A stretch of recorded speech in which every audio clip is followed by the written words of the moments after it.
Assalamualaikum warahmatullahi wabarakatuh. Saya Muhammad Roji dengan NIM 2102311000154 dari Prodi Ekonomi Pembangunan kelas D.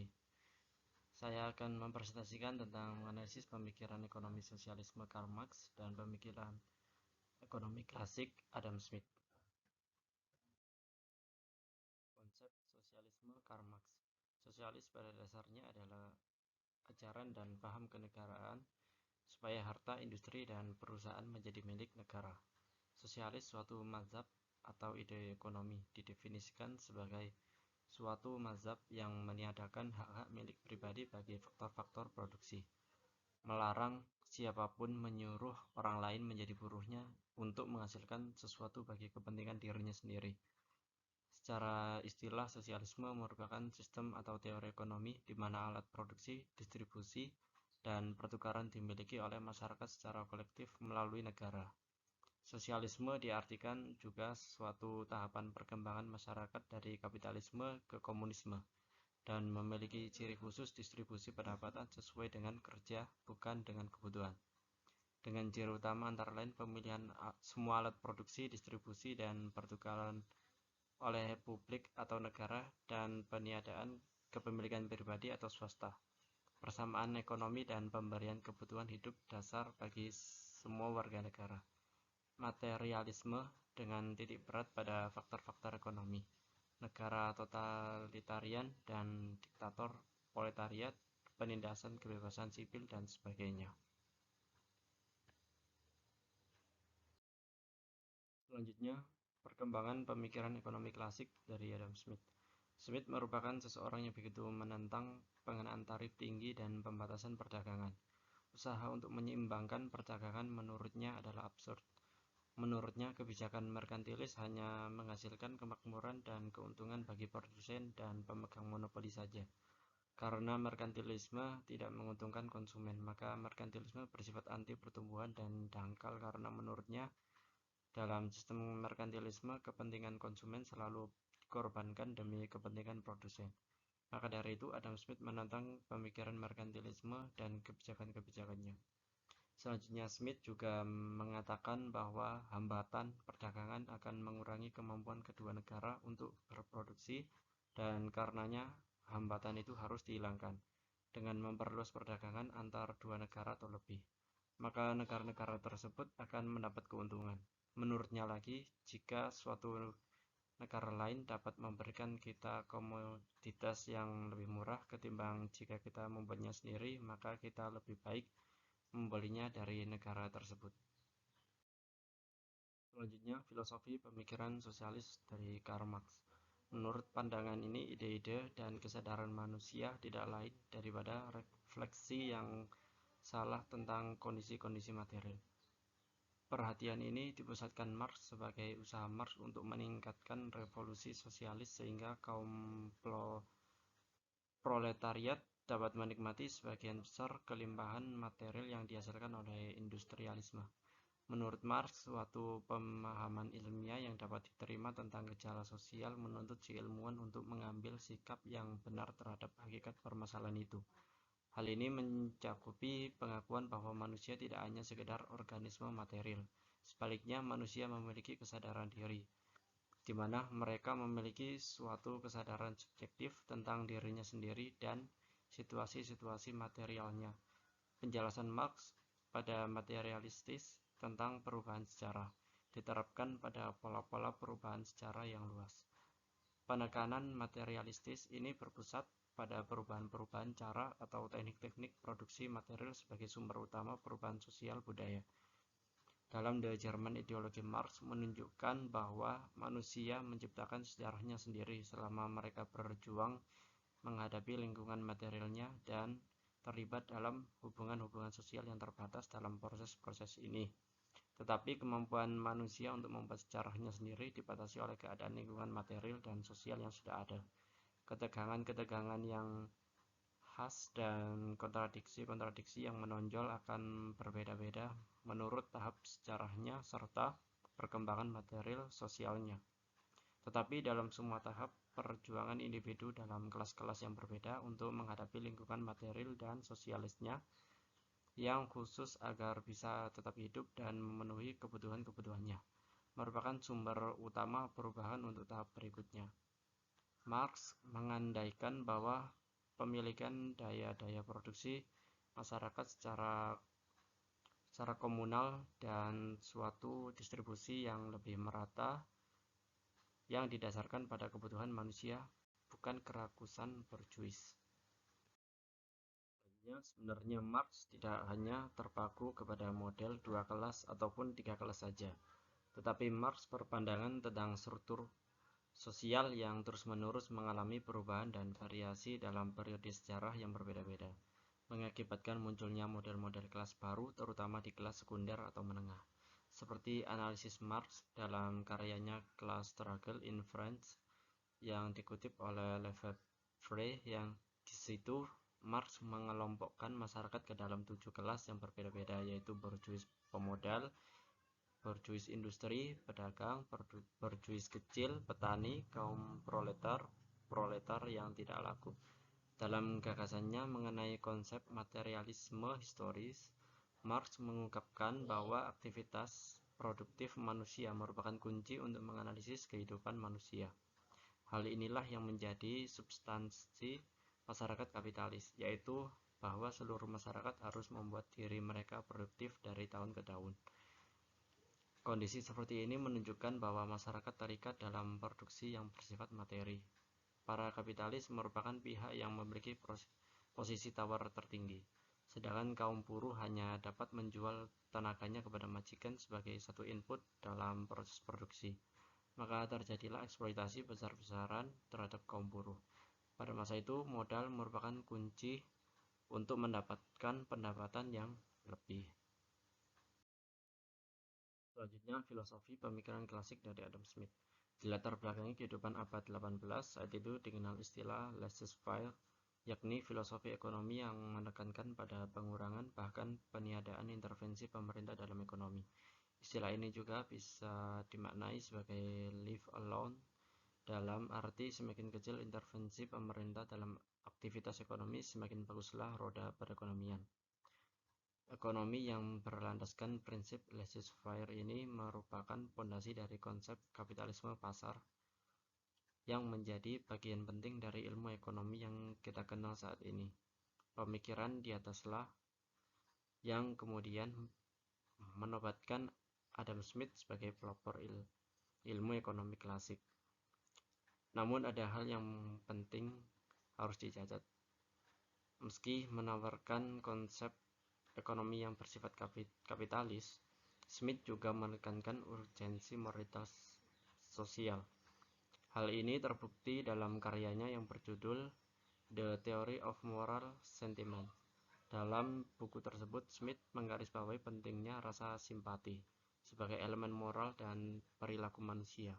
Lebih jauh, The Theory of Moral Sentiments merupakan perpaduan antara kajian psikologi, filsafat, serta ekonomika perilaku.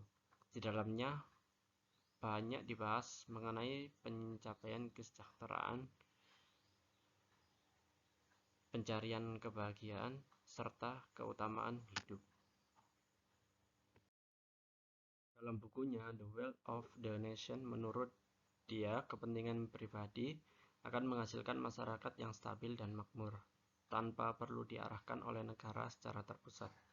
Doktrin tentang kepentingan ini sering disebut sebagai invisible hand. Pembagian kerja dan spesialisasi membawa efisiensi kerja dan hasil optimal bagi masyarakat secara menyeluruh. Dia juga menolak pandangan merkantilisme terkait peranan uang logam, yaitu emas dan perak. Jadi persamaan filosofi dari pemikiran ekonomi sosialis dari Karl Marx dan pemikiran ekonomi klasik dari Adam Smith, yakni sama-sama memikirkan tentang bagaimana menerapkan sistem kerja dengan memperjuangkan kesejahteraan masyarakat atau buruh dengan membawa efisiensi kerja dan hasil optimal bagi masyarakat tanpa perampokan dan penjarahan hak buruh secara menyeluruh, dengan menghasilkan masyarakat yang stabil, makmur, dan dengan tetap memperhatikan pentingnya rasa simpati terhadap sesama manusia. Selanjutnya, nilai ekonomi yang diharapkan. Pemikiran sosialis. Sistem ekonomi sosialis bukan berarti tidak memberikan kebebasan individu dalam kegiatan ekonomi, melainkan tiap individu itu masih tetap diberikan kebebasan dalam melakukan aktivitas ekonomi, tetapi sangat terbatas sekali karena adanya campur tangan pemerintah yang sangat besar. Pemerintah melakukan campur tangan demi terwujudnya kemakmuran masyarakat bersama. Tetapi di sisi lain, kepemilikan individu yang dibatasi menyebabkan kreativitas individu semakin menurun, karena semangat untuk berkarya dibayang-bayangi oleh pemerintah untuk kemakmuran bersama. Sosialisme ekonomi Marx menyangkut juga teori nilai tenaga kerja, yang menegaskan bahwa nilai sebuah produk atau layanan tidak diasosiasikan dengan biaya, melainkan dengan jumlah kerja yang dihabiskan untuk produksi. Dikemukakan bahwa karya Marx dalam Das Kapital, juga karya-karya lain yang muncul setelah itu memadukan gagasan tentang surplus value, yang artinya perbedaan antara nilai diproduksi oleh seorang buruh dengan upahnya. Singkatnya, ini berarti bahwa seandainya pekerja memproduksi satu barang atau menawarkan satu layanan yang bernilai tertentu di pasar, katakanlah misalnya 10.000, dan pekerja hanya dibayar 8.000 untuk kerja yang dituntut untuk memproduksi 50 barang yang dapat dijual pemilik modal dengan harga 10.000 per potong. Jumlah sisanya yang disisihkan setelah bekerja dan bahan dibayar adalah surplus value dan masuk ke kantong kapitalis sebagai laba dan bukan langsung ke pekerja dalam bentuk upah tambahan. Marx menekankan ini sebagai wage slavery. Selanjutnya, nilai ekonomi yang diharapkan pemikiran klasik. Pertumbuhan ekonomi menurut Adam Smith dibagi menjadi 5 tahapan yang berurutan, yaitu dimulai dari tahap perburuan, tahap peternak, tahap bercocok tanam, tahap perdagangan, dan yang terakhir adalah tahap perindustrian. Menurut teori ini, masyarakat akan bergerak dari masyarakat tradisional ke masyarakat modern yang kapitalis. Dalam prosesnya, pertumbuhan ekonomi akan semakin terpacu dengan adanya sistem pembagian kerja antar pelaku ekonomi. Pembagian kerja merupakan titik sentral pembahasan dalam teori Adam Smith. Dalam upaya meningkatkan produktivitas tenaga kerja, terciptanya spesialisasi dari tiap-tiap pelaku ekonomi ini didorong oleh faktor-faktor. Yang pertama, peningkatan keterampilan bekerja. Dan yang kedua, penemuan mesin-mesin yang menghemat tenaga. Spesialisasi akan terjadi jika tahap pembangunan ekonomi telah menuju ke sistem perekonomian modern yang kapitalistik. Meningkatnya kompleksitas aktivitas ekonomi dan pola produksi disertai peningkatan kebutuhan hidup di masyarakat, mengharuskan masyarakat untuk tidak lagi memenuhi semua kebutuhan mereka secara mandiri, namun lebih ditekankan pada keahlian tertentu untuk menggeluti bidang tertentu. Smith mengembangkan ilmu ekonomi yang begitu kuat dengan terfokus pada konsep invisible hand atau tangan gaib yang menurutnya menciptakan kemakmuran dan bagaimana faktor-faktor produksi akan menciptakan lebih banyak kesempatan bagi seluruh masyarakat untuk mengumpulkan kekayaan. Peran tuan tanah, buruh, dan kapitalis dalam menciptakan nilai tidak terlalu dibahas dalam bukunya, namun isinya begitu kritis karena Smith fokus pada pertumbuhan, bukan distribusi pendapatan. Menurut Smith juga bahwa sumber kekayaan bangsa adalah lahan, tenaga kerja, keterampilan, dan modal. Dengan demikian, timbul persoalan pembagian pendapatan, yakni upah untuk bekerja, laba bagi pemilik modal, dan sewa untuk tuan tanah. Tingkat sewa tanah akan meningkat, sedangkan tingkat upah menurun, dengan asumsi berlaku dana upah, dan lahan lama-kelamaan menjadi kurang subur. sedangkan persaingan tingkat laba menurun, yang akhirnya mencapai kegiatan ekonomi yang stasioner. Smith berpendapat bahwa pembagian kerja sangat berguna dalam usaha meningkatkan produktivitas. Pembagian kerja akan mengembangkan spesialisasi. Pertambahan penduduk berarti meningkatkan tenaga kerja. Dalam hal ini, meningkatkan permintaan dan perluasan pasar. Pemikiran-pemikiran Smith tentang pertumbuhan ekonomi. Pemikiran Smith lainnya yaitu tentang mikroekonomi, salah satunya adalah tentang teori nilai, yaitu teori biaya produksi. Walaupun semula menggunakan teori nilai tenaga kerja, barang mempunyai nilai guna dan nilai tukar. Ongkos produksi menentukan harga relatif barang, sehingga tercipta dua macam harga, yakni harga alamiah dan harga pasar. Dalam jangka panjang, harga pasar akan cenderung menyamai harga alamiah. Dan dengan teori tersebut timbul konsep paradoks tentang nilai. Jadi persamaan dari nilai ekonomi yang diharapkan oleh pemikiran sosialis dari Karl Marx dan pemikiran klasik dari Adam Smith, yakni sama-sama mengharapkan nilai-nilai ekonomi yang dapat mewujudkan kemakmuran dan kesejahteraan di masyarakat bersama dengan menciptakan lebih banyak kesempatan bagi seluruh masyarakat untuk bisa memenuhi kebutuhan hidupnya sebagai keutamaan hidup, dan diharapkan mampu mengimbangi kebutuhan manusia itu sendiri, di samping kebutuhan manusia yang tidak terbatas dengan sumber daya yang terbatas. Selanjutnya, instrumen kebijakan pemikiran sosialis dari Karl Marx. Marx percaya bahwa orang dengan alam bebas, makhluk kreatif yang memiliki potensi untuk benar-benar mengubah dunia. Tapi ia mengamati bahwa modern, dunia teknologi yang dikembangkan tampaknya di luar kendali penuh kami. Marx mengutuk pasar bebas, misalnya sebagai anarkis atau tak berpemerintahan.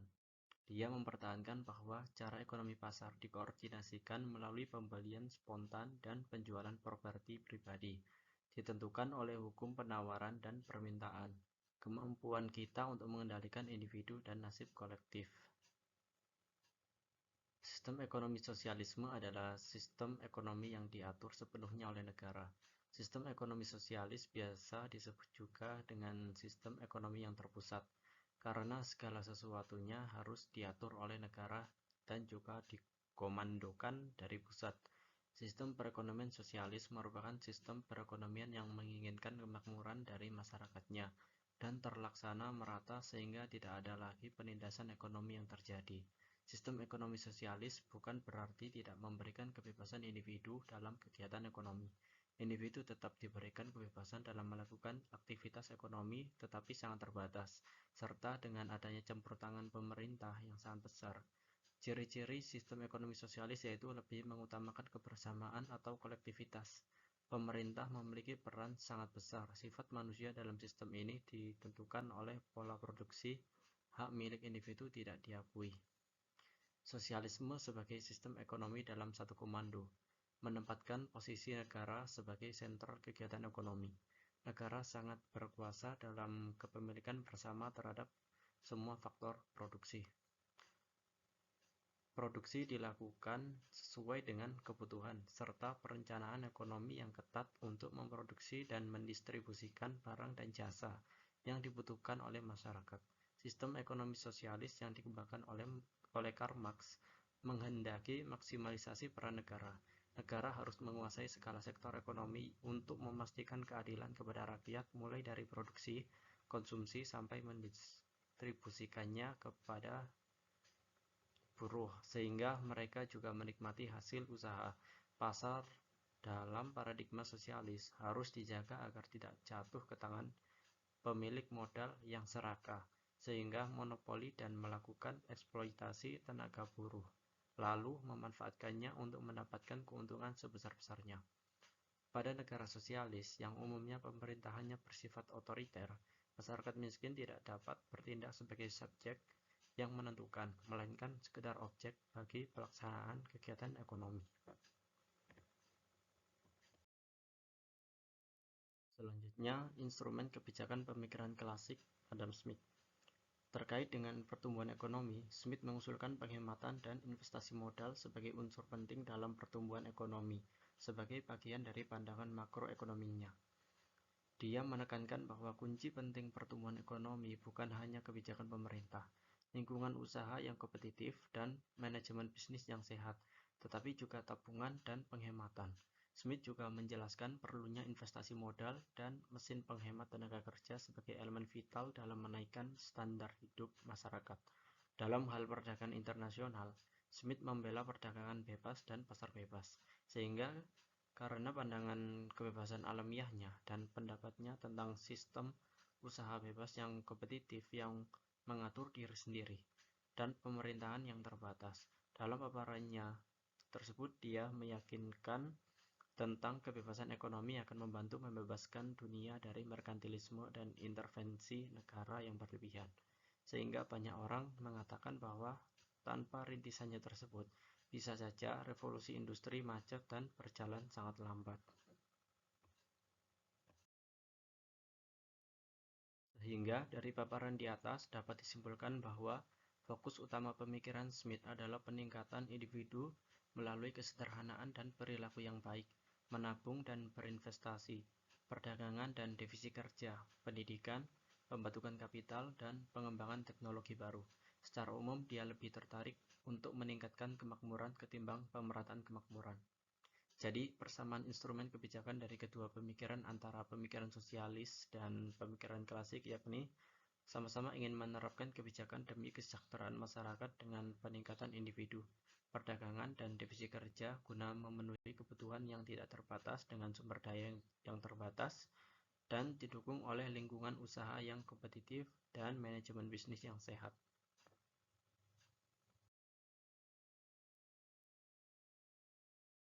Selanjutnya, kesimpulan.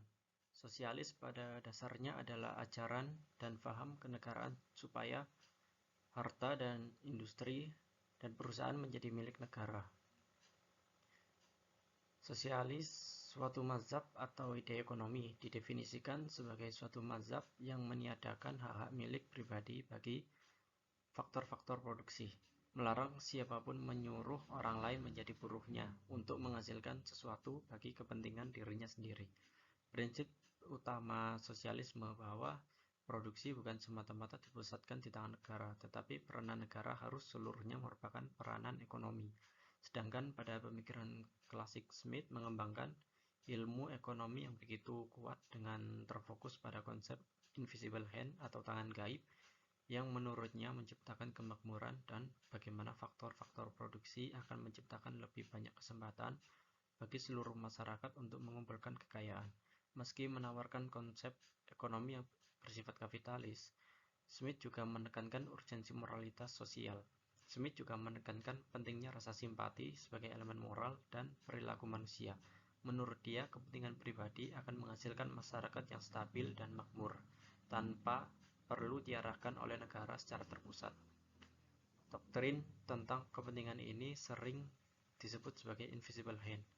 Pembagian kerja dan spesialisasi membawa efisiensi kerja dan hasil optimal bagi masyarakat secara menyeluruh.